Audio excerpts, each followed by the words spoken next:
Une des manifestations de l'exagération à leur sujet est que certaines caractéristiques de la divinité leur ont été attribuées. Une autre de ces manifestations réside dans les propos suivants tenus par certaines personnes. Je cite ces propos-là, c'est la traduction d'une poésie qui s'appelle Al-Burda de Al-Busayri, où il dit « Cet être pieux connaît le secret de la table gardée et de la plume.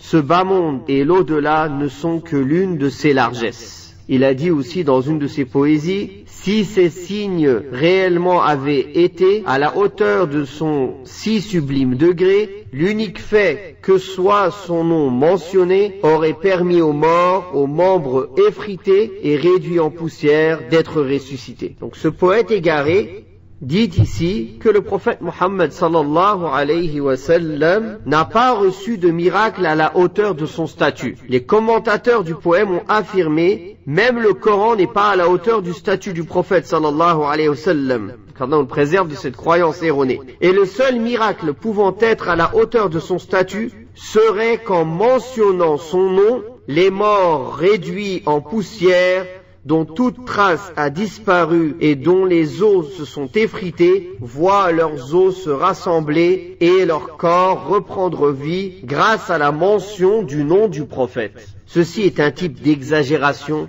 émanant de ceux qui adorent autre qu'Allah et s'adressent aux prophètes et aux messagers en dehors de lui. Ils leur attribuent même des caractéristiques divines sans aucune autorisation de la part d'Allah. Il s'agit d'une forme de polythéisme majeur et d'une comparaison de la créature au Créateur, ce qui est une forme de mécréance qu'Allah nous en préserve. Il y a donc dépassement des limites permises d'une part et exagération d'autre part. Il faut savoir que ce type de poésie, cette poésie entre autres, est récitée par la plupart de ceux qui fêtent l'anniversaire de la naissance du prophète sallallahu alayhi wa sallam, Eid al-Mawlid. Pendant le Mawlid, ils récitent cette poésie shirkiyya, cette poésie dans laquelle il y a du shirk et où ils attribuent certains pouvoirs au prophète sallallahu alayhi wa sallam qui sont propres à Allah tabaraka wa ta'ala. Sans compter toutes les sectes comme les Tijani ou d'autres qui tous les jours font du shirk dans leurs paroles, dans leurs croyances et dans leurs actes, comme le dhikr qu'ils font qui s'appelle dhikr al-Fatih,